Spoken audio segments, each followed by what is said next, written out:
The hidden self often speaks through thoughts we never share with others. Most people believe silence means emptiness, yet the inner world is rarely quiet. Beneath ordinary routines, the mind continues a private dialogue, shaping sentences we never dare to voice. You may sit among friends, appear composed, and still hold entire conversations within yourself. These conversations are not imagination without purpose. They are expressions of a deeper layer of personality that seeks recognition. When a feeling cannot safely emerge in daily life, the psyche does not discard it. Instead, it transforms the feeling into reflection. You replay past moments, rephrase responses, and construct explanations you never offered at the time. In doing so, you are attempting to restore psychological balance. The hidden self does not speak loudly because it has learned that open honesty can threaten acceptance. Therefore, it communicates indirectly through remembered scenes, hypothetical replies, and emotional echoes that appear long after events have passed. The thoughts you never share become a private theater where truth rehearses itself repeatedly. This is why certain memories remain vivid while others fade. The mind preserves unfinished emotional experiences. What you avoided expressing outwardly becomes inward speech. The unsaid apology, the withheld gratitude, and the restrained anger continue existing in symbolic form inside you. They influence your mood without clear reason and shape how you approach new relationships. You may hesitate before speaking, not because you lack words, but because another part of you remembers a moment when expression felt unsafe. Thus, the hidden self patiently writes its message again and again, hoping not to reach another person first, but to reach your own awareness. Unsent messages reveal the quiet conflict between the mask we wear and the self that longs to be seen. In daily life, we construct a version of ourselves that can function smoothly in society. This outer identity speaks carefully, behaves acceptably, and protects us from judgment. Yet beneath that surface lives another voice, one that feels more intensely and judges more honestly. When you compose a message you never send, you are witnessing these two forces in tension. The outer self says, "Remain composed, remain reasonable, do not disturb the balance." The inner self whispers, "Speak the truth of what you felt, even if it unsettles everything." The unsent message becomes the meeting place of these opposing impulses. You write what you truly think, then soften it. You express hurt, then edit it into politeness. You confess longing, then replace it with indifference. This editing process is not accidental. It reveals the distance between who you present to the world and who you experience yourself to be. The greater the difference, the longer the message remains unsent. It lingers in drafts within your mind because sending it would collapse the carefully maintained image you rely upon for stability. This inner conflict does not disappear simply because the message remains unspoken. Instead, it shapes your emotional life in subtle ways. The authentic self, denied open expression, begins to seek indirect forms of release. It may surface in sudden irritation, unexpected sadness, or quiet resentment toward those who seem able to speak freely. Meanwhile, the outer persona grows stronger, convincing you that restraint is maturity and silence is strength. Yet true strength lies not in suppression, but in integration. When you examine the message you never sent, you begin to understand the values and fears guiding both sides of your personality. The mask protects you from rejection, the authentic self protects your sense of truth. Neither is an enemy. The problem arises when they refuse dialogue. Psychological growth begins when you allow yourself to read the unsent message without judgment. In doing so, you acknowledge the emotions you once tried to filter away. Whether or not the words are ever delivered becomes less important than the insight they provide. The conflict softens when you realize that authenticity does not require dramatic confrontation. It requires honest awareness. And from that awareness, a more unified self, slowly emerges. Silence often appears empty, yet psychologically it can hold more meaning than speech. When two people share a history, not every truth needs to be spoken aloud for it to exist. There are moments when words would reduce the depth of feeling rather than clarify it. You may recall standing before someone and sensing 1,000 thoughts rising within you, yet none seemed adequate. In that hesitation, you experienced a form of honesty deeper than explanation. Speech belongs to logic, but silence belongs to recognition. The mind understands that certain emotions cannot be organized into neat sentences. Grief, gratitude, disappointment, and affection all carry layers that language struggles to contain. Therefore, the psyche sometimes chooses stillness as its truest expression. The unsent message grows out of this realization. You understand what you felt, but you also sense that speaking might distort it or expose you to misunderstanding. So you remain quiet, not because you have nothing to say, but because what you feel cannot be translated without losing its essence. The memory of that silence remains powerful precisely because it was never replaced by imperfect explanations. Over time, however, silence acquires a second meaning. What began as protection can become avoidance. The mind preserves the moment, replaying it in imagination as if the conversation still awaits completion. You may picture yourself finally explaining everything, believing clarity would change the past. Yet the emotional weight does not come from the missing conversation alone. It comes from the meaning you assigned to that silence. You interpret it as failure, missed courage, or lost opportunity. In reality, the silence revealed the limits of communication rather than your personal weakness. Some connections are not meant to be resolved through dialogue, but through understanding. When you reflect calmly, you see that the unspoken experience shaped you. It taught you patience, sensitivity, and awareness of inner life. The message you never sent continues to exist, not as unfinished business, but as a symbol of emotional depth. By accepting that silence itself carried truth, you release the need to correct the past. You recognize that certain encounters were meant to awaken insight rather than produce explanations, and in that realization, the silence finally becomes peaceful instead of heavy. The mind often writes letters as a way to heal what the heart could not confront directly. When an emotional moment passes too quickly, the psyche does not accept its ending. Instead, it begins reconstructing the event in imagination. You replay the conversation and gradually add the words you wish had existed.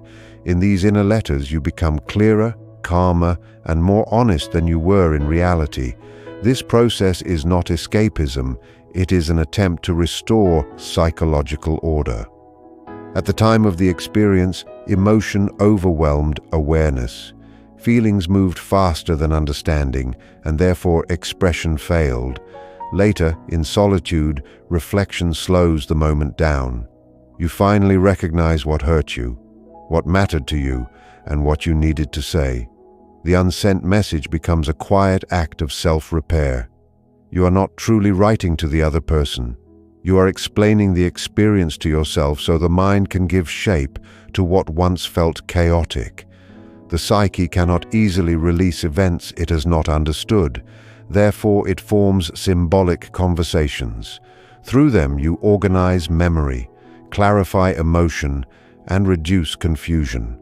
The healing begins when the message becomes less about changing the past and more about recognizing your own feelings without denial. As this inner writing continues, you gradually notice a shift.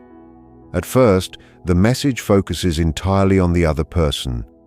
You want them to acknowledge your pain, understand your intentions, or confirm your worth.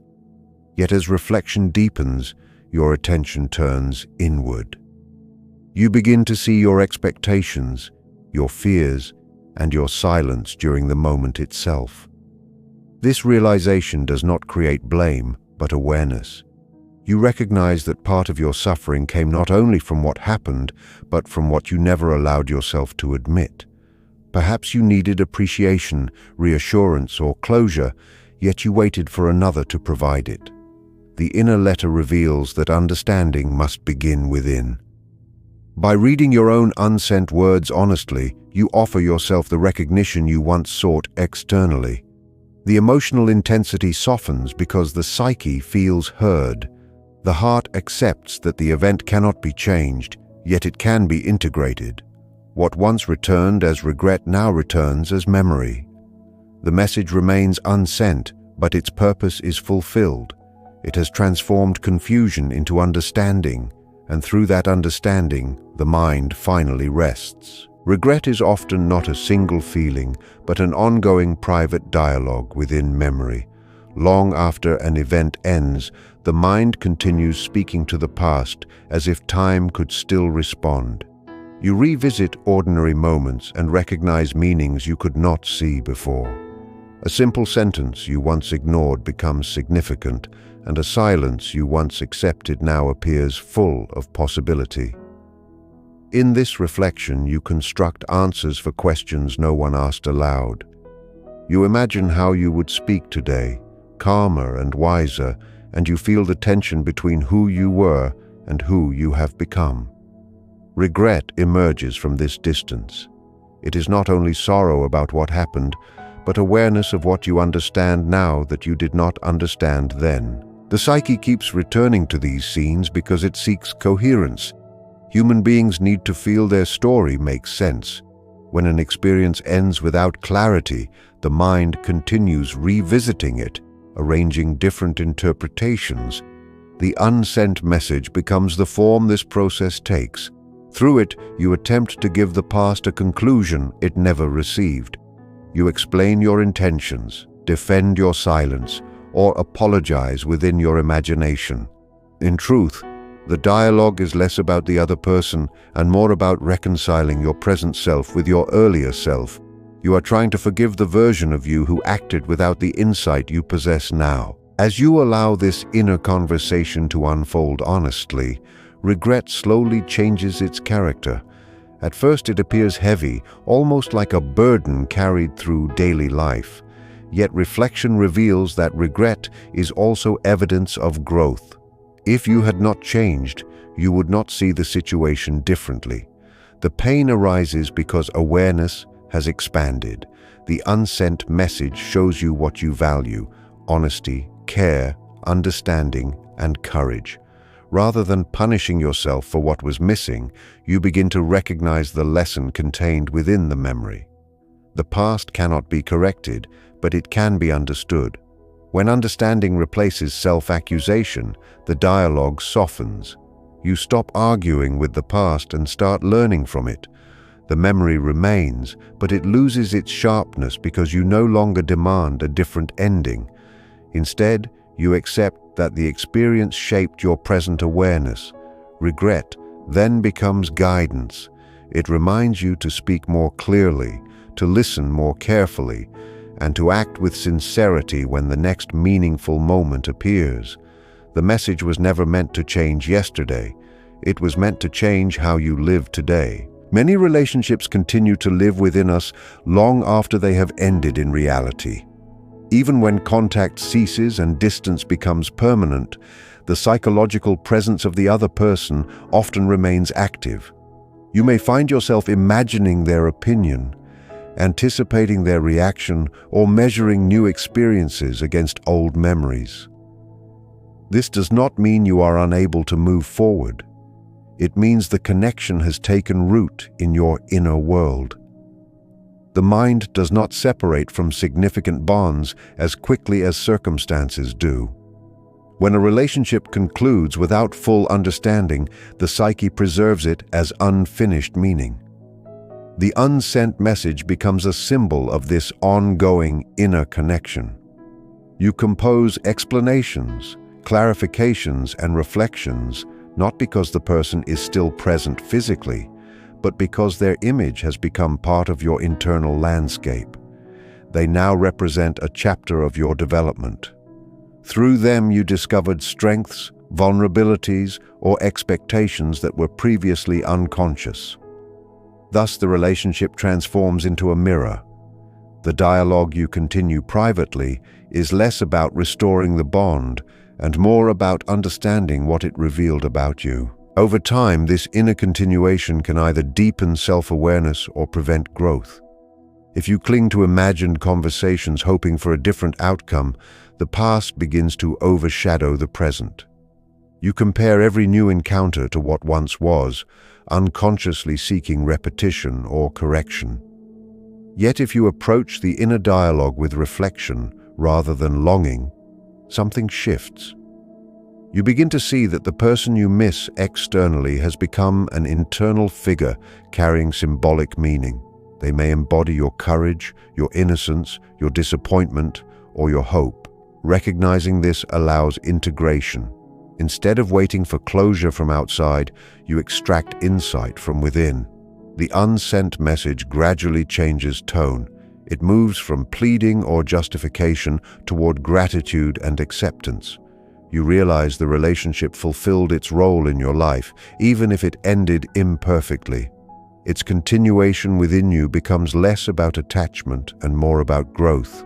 When you finally understand this, the psychological presence softens. The memory remains, but it no longer demands resolution. It becomes part of your narrative, integrated rather than unresolved, and you are free to invest fully in the life unfolding before you. When expression is avoided, it does not disappear. It descends into the quieter layers of the mind and continues influencing behavior from a place outside immediate awareness. A feeling that could not be spoken becomes a tension you cannot easily explain. You may notice hesitation before forming attachments, or a tendency to withdraw when conversations grow emotionally sincere. These reactions seem to arise without clear cause, yet they are shaped by what was never expressed. The unsent message represents this stored emotion. Because it was not acknowledged outwardly, the psyche preserved it inwardly. The mind protects itself by containing powerful experiences rather than confronting them prematurely. However, containment is not the same as resolution. The memory remains active beneath thought, guiding perception and shaping expectations. You interpret new situations through the lens of an earlier moment. A neutral remark feels critical, a delay feels like rejection, and a simple disagreement feels like abandonment. You are not reacting only to the present event, but to the echo of the past. The unconscious does not speak directly. It communicates through emotional patterns, repeating themes until they are recognized. The message you never sent is therefore not silent at all. It speaks through your responses, your caution, and your sudden emotional intensity. Awareness begins when you gently observe these patterns without judgment. Instead of dismissing your reactions as irrational, you ask what they are trying to reveal. Gradually you see that the avoided expression sought recognition. The psyche desired acknowledgement more than confrontation. By reflecting on the message you withheld, you allow the emotion to enter consciousness in a safer form. You may write it privately, think it honestly, or simply admit the feeling to yourself. This act does not change the past, but it changes your relationship to it. Once the feeling is recognized, it loses the need to appear indirectly. Your reactions become calmer because they are no longer carrying hidden meaning. The inner pressure softens as the psyche senses it has been heard. Integration occurs not through dramatic action, but through understanding. The unsent message becomes a teacher rather than a burden. It shows how unrecognized experiences shape perception and how awareness restores freedom.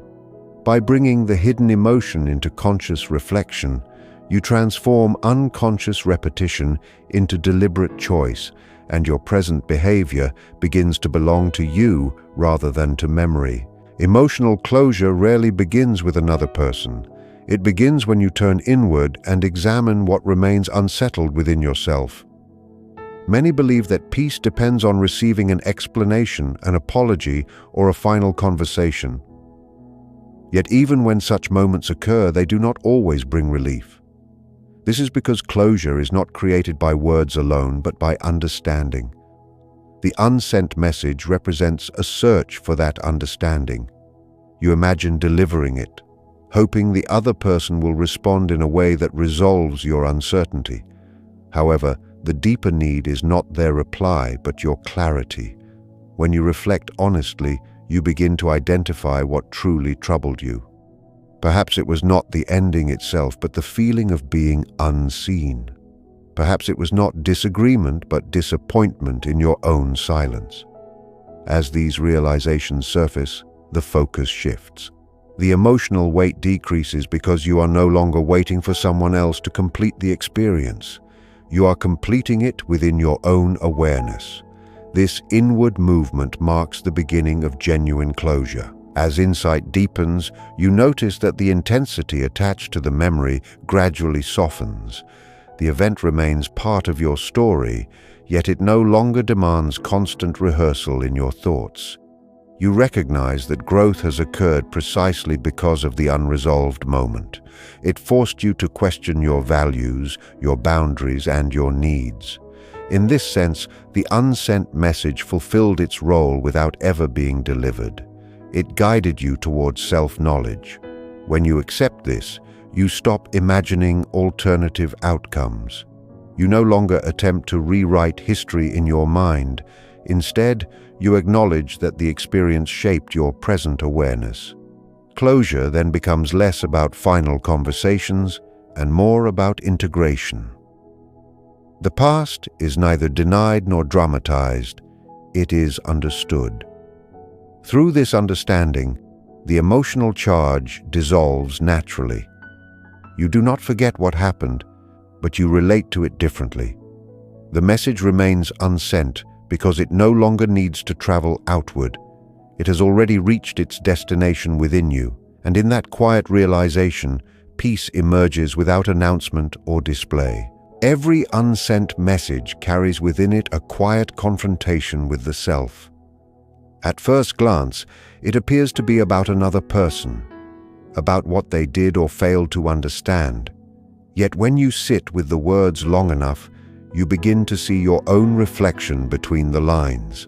The message reveals your expectations, your boundaries, and the meaning you attach to a particular moment. You may believe you are waiting for the right time to send it, but often you are waiting for the courage to fully accept what it says about you. The psyche resists this confrontation because it unsettles the identity you have carefully constructed.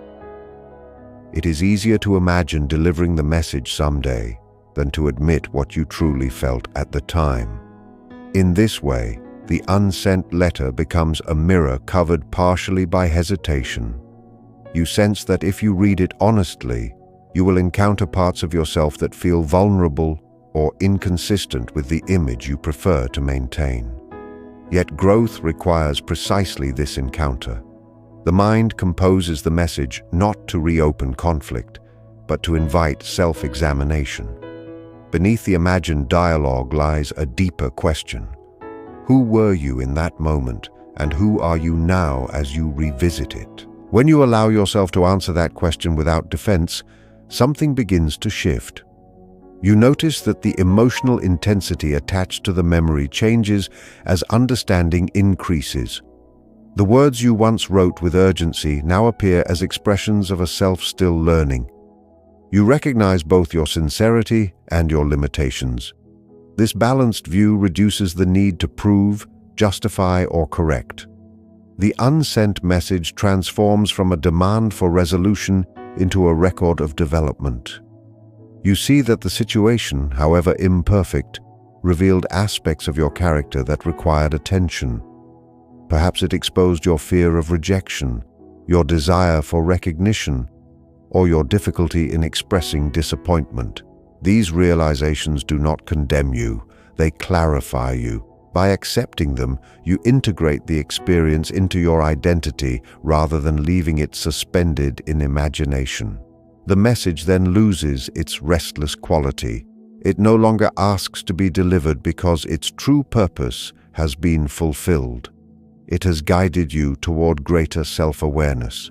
In that awareness, the need for external confirmation fades. You stand more firmly within yourself, not because the past changed, but because you have changed in relation to it. And in that quiet transformation, the unsent message becomes a completed chapter rather than an open wound.